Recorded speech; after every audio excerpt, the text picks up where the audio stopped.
Thank you. What is popping? Hope you guys are doing great. Hope you guys are having an amazing time out there.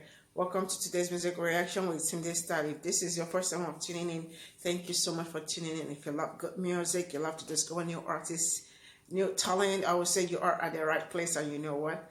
Please do not forget to smash the subscribe button, turn on the notifications so you get notified whenever I post.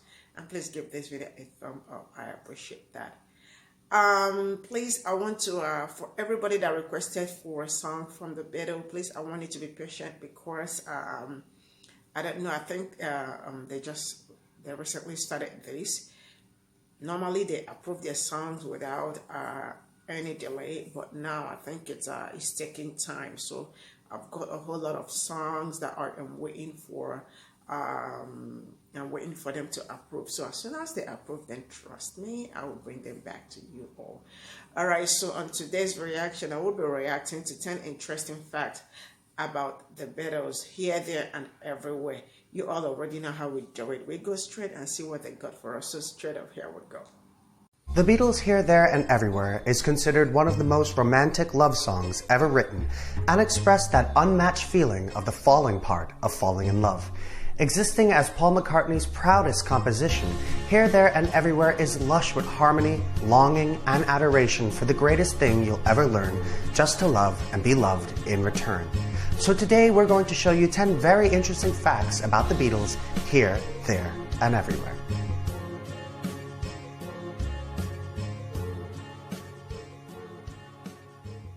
We've long heard the tale of the Lennon and McCartney songwriting duo, two devastatingly talented composers, guitars at the ready, playing at each other for hours and hours, churning out masterpiece after masterpiece. No doubt John and Paul were an unstoppable team. However, it may interest you to know that they had different perspectives on what they as individuals brought to the old songwriting table.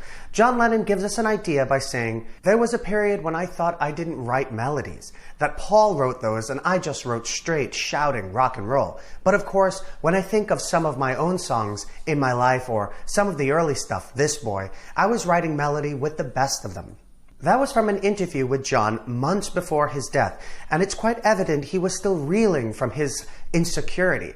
Having to explain how he was capable of keeping up with the melody magicians like Paul, we all know he very much could. However, John was certainly onto something about Paul. With songs like the previous Yesterday and Michelle, Paul was a balladeer. He wrote songs that melodies were so strong, yet when coupled with his lyrics, exposes fragility. Music that felt as if it had been written years ago, but so instantaneously memorable that one must wonder if it had simply always existed, and Paul simply heard it, as he often does in a dream.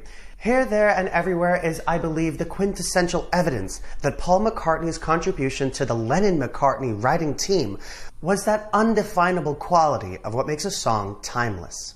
With that lavish previous paragraph we just heard, I'm sure it doesn't surprise you to know that Paul was not only fond of his song, but considered it one of his crowning achievements, despite the fact that it never actually hit the singles charts by the Beatles, or even anyone who ever covered it, like how Yesterday and Michelle did. And even on its home album, Revolver, it doesn't get nearly the kind of plays. But why is it that it's one of the most recognizable and beloved Beatles songs ever? We get married to songs like this. That's how big of a deal it is. To give you an idea of how proud Paul was, when Michael Jackson had revealed his intentions to buy the Beatles catalog, in a brilliant yet not so friendly business move, Paul had publicly wished that he could have at least have a few songs of his back that he cherished, and one of these heartbreaking lost songs was Here, There, and Everywhere. It's vital to remember that memory has a way of being misremembered. Paul has told thousands of stories about every single song, and he's closer to 100 than he is to his 20s. That being said, I'm going to tell you the story as he says it, although timeline-wise, it's possible Paul is misremembering. As an aside, it isn't my job to correct a person on how they remember their life, but whether this is true or not, it is my favorite one. Paul says, "I wrote that by John's pool one day. I sat out by the pool on one of the sun chairs with my guitar and started strumming in E, and soon had a few chords, and I think by the time he'd woken up, I had pretty much written the song. So we took it indoors and finished it up. John might have helped with a few last words, but it was very me. It's one of my favorite songs that I've written, so I would credit me pretty much 80-20 on that one." It wasn't uncommon for people to actually be directly influencing on the Beatles' lyrics, sometimes even entire songs. She's Leaving Home, About Melanie Coe, Polythene Pam, Sexy Sadie, there's a lot. As John said, write the truth and make it rhyme. And as is the case with Here, There, and Everywhere, assistant road manager Mal Evans actually got a line in a Beatles song. Mal says at the time, Neil Aspinall and I were staying in a hotel in London, and we'd been up rather late, until about 7 o'clock in the morning, and we were really whacked out, and at 9 o'clock there's a bang at the door, and jolly old Paul comes in with a smile from ear to ear. Good morning, lads. Thought we'd come and have breakfast with you. Oh, sure, Paul, we replied. Then he said, I've got this song of mine and I'm stuck for a line. So he sits down, plays it for us, and sings it. And the line I came up with was, watching her eyes, hoping I'm always there. I'm very eye-conscious. As you'll see, there's a bit of conflicting timelines here, but for this fact, it's certainly lovely enough to leave in there. So the Beatles were in Austria in March in 1965, filming their Help movie. Paul remembers saying, one of my special memories is when we were in Austria, filming for Help. John and I shared a room, and we were taking off our heavy ski boots after a day's filming, ready to have a shower and get ready for the night, the evening meal and the drinks. We were playing a cassette of our new recordings, and my song Here, There, and Everywhere was on. And I remember John saying, you know, I probably like that better than any of my songs on the tape. Coming from John, that was high praise indeed. That compliment, I'm sure, meant a lot to Paul, but you see how the timeline is weird? Well, because if they listened to that tape in March 1965 while in Austria, and in Paul's recollection he wrote it on a nice June day before, so that would be June 1964. But that doesn't work because they were on their first international tour, and the first 3 days of it was to finish the Hard Day's Night album. John was for sure not sleeping at that time with Paul by his pool. Then they would sit on a song this incredible that John loved for years until it was released in 1966, releasing it 4 albums later? I don't know, man. Something's wrong here. You see how complicated it is to do these videos?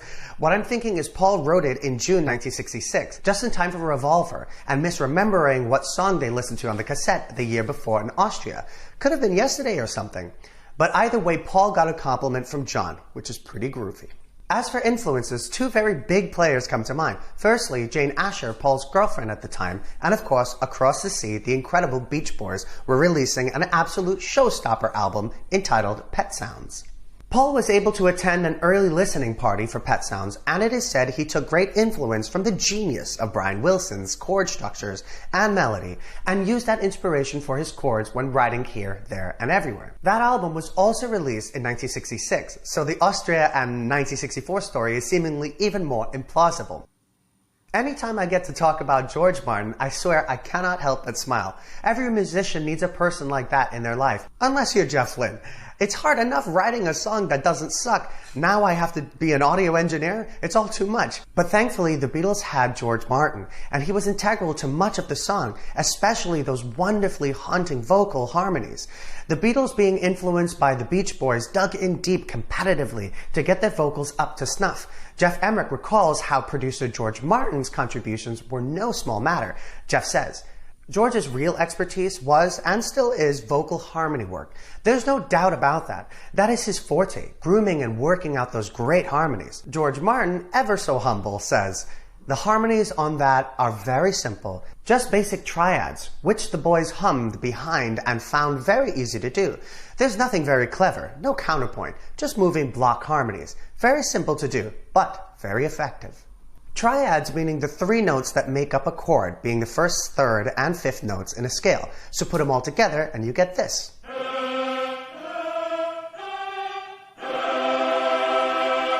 You ever notice how a lot of the times a band will sound American, but they'll be from Britain and vice versa? Even the Beatles were accused of this, and the simple explanation is they were influenced by American music, so that's how they learned to sing. The emulation became a hybrid. Well, that didn't stop just at learning how to sing. Paul has many voices, so did John, and Paul reveals to us that sometimes he would have specific people in mind to help him achieve the quality and voicing he was looking for. Paul says, when I sang it in the studio, I remember thinking, I'll sing it like Marianne Faithfull. On the rooftop where she climbed.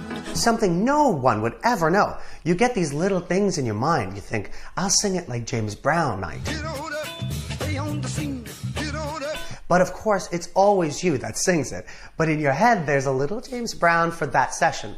If you can't think how to sing the thing, that's always a good clue. Imagine Aretha Franklin to come and sing it. Ray Charles is going to sing it. So that one was a little voice. I use an almost falsetto voice, my Marianne Faithfull impression. This effect was executed even better by speeding up Paul's vocals in playback, which they often did to make them sound more youthful. I do the same here. This is what my natural voice sounds like. I don't often dive into the lyrics unless I'm trying to elicit an emotional response from you all, but these are probably some of the best lyrics I've ever seen written. I mean, this is just ridiculous. Using the letters E-R-E that every songwriter in the world has to tread very carefully when writing a song that wants a rhyme for the words that end in those letters. It's masterful lyricism. Paul says, lyrically, the way it combines the whole title. Each verse takes a word. Here discusses here. Next verse, there discusses there. Then it pulls it all together in the last verse with everywhere. The structure of that is quite neat. It's not just neat, it's brilliant. Look how it leads into each other, here making each day of the year. Nobody can deny that there's something there. There, running my hands through her hair, but she doesn't know he's there. And the ending with the boundless word everywhere. That, my friends, is why the Beatles are the best. Everyone else is just playing for second.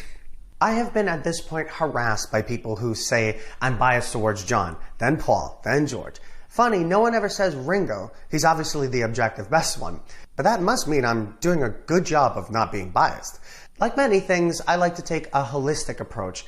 But man, I gotta tell you, what Paul can do with melody is one of the greatest gifts to all of us. It's a big deal. Everyone from conductors, rock and rollers, you name it. We all stare at Paul McCartney with a sense of awe. Because all you need to do is write one song like him, and you've changed the world. Paul's done it dozens of times. He's been admonished by not just John, but critics for his overly sentimental approach to lyrics. But he never quit, did he? Emblematic of the power of love, though, right? Because it's not supposed to quit. It isn't a weak thing. You ever wondered why so many people love the people who tell us to love? Why they can gather thousands under this thing that the cynic inside each and every one of us cringes at? Love, love. People gather around the concept of love despite cynicism because people also see the loving as courageous, and people respond to that.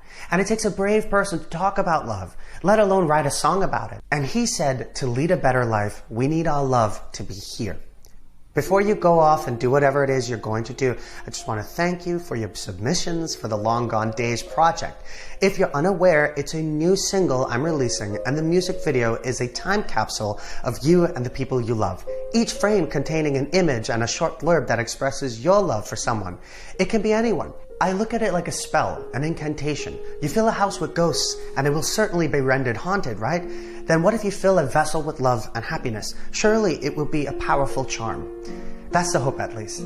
Thanks for watching, everyone. We'll see you next. Oh my gosh, that was really an amazing one, and I enjoyed it because I love Here, There, and Everywhere so much. It's a very beautiful love song. And this is the song John complimented Paul, you know. This is one of my favorite songs on Revolver, Here, There, and Everywhere. And it's actually a masterpiece. And I am actually going to drop the link to this reaction as like to this, what is that called? Holy Hops. So anybody that want to, you know, you can go and support him also. And, you know, he did a great job putting all this together. That is absolutely brilliant. Here, There, and Everywhere has a beginning, a middle, and an end. It's super amazing, you know.